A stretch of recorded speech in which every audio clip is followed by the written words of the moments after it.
Do you think by meeting someone, shaking their hand and looking into their eyes, you can get a grasp of who they are, what their intentions are? You probably have done this before. We all do it, whether it's a job interview, a first date, or whatever. But if you think you are good at reading people, you are wrong. Let's look at bail judges. They are trained to read criminals. It's their job.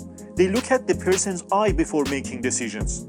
After all, how can you tell if a person is lying unless you look deep into their eyes?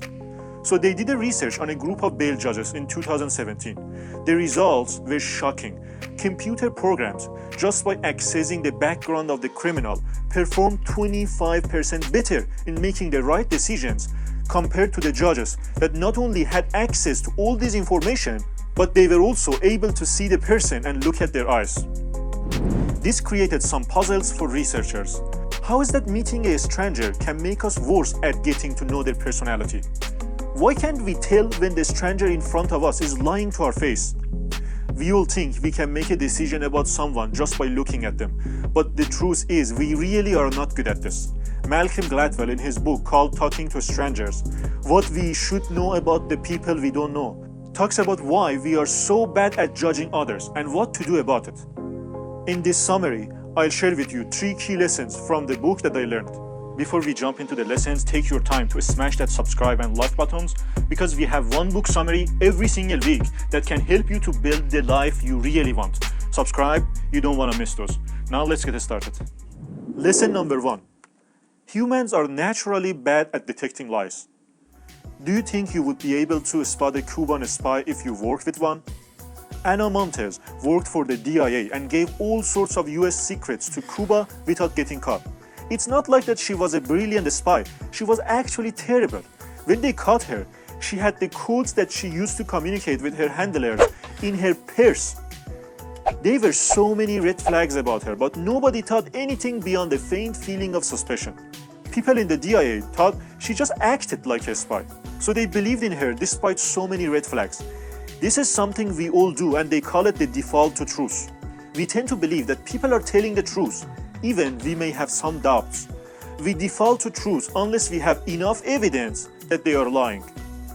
They did a study and participants were asked to tell who was lying in a mock scenario. The result was that people can detect a liar correctly only 54% of the time. Can you believe that? It's almost like flipping a coin. That's how bad we are at detecting lies. Lesson number 2. You can't rely on people's behavior for judging them. We often assume that people are transparent. We think if we observe someone's facial expressions and body language, then we'll know what they are feeling or thinking. But this is not always the case. In 2007, a British student was murdered by a man named Rudy Good.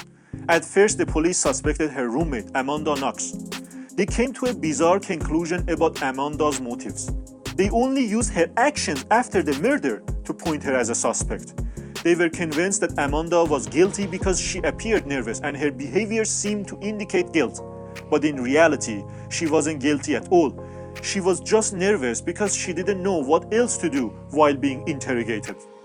While some people are transparent and very easy to understand, others like Amanda are not. And you can't rely only on people's behavior to make a judgment about them. Lesson number 3. We tend to underestimate the power of context in people's behavior. Conditions have a huge impact on a person's behavior. This is called coupling, and it's a concept that explains why people do what they do in certain situations. For example, the police know that crime is usually tied to a particular location. Another good example of this is the Golden Gate Bridge. Since it opened in 1937, more than 1,500 people have committed suicide by jumping off the bridge. So officials decided to install a net underneath the bridge to prevent people from committing suicide. But because it was so expensive and they weren't sure that it would actually prevent people from killing themselves, they did a survey and 75% of participants predicted that most of the people who wanted to kill themselves will do it anyway, and the net is not going to prevent that. A psychologist named Richard Seddon followed upon 515 people who attempted to kill themselves, but somehow they were stopped at the last moment. He found that only 25, less than 5%, persisted in killing themselves by some other method. Overwhelmingly, the people who want to jump off the Golden Gate Bridge at a given moment want to jump only that specific bridge at that given time. This shows that suicide is coupled. The same idea applies to every other behavior. We usually miss the environmental factors that play a large part in people's attitudes and behaviors.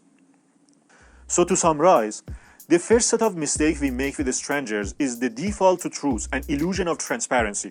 This has to do with our inability to make sense of the stranger as an individual. But on top of those errors, we make another. We don't understand the importance of context in which a stranger is operating. If I want to put this whole book in just one sentence, it would be this. Don't look at the stranger and jump to conclusions. Look at the stranger's world.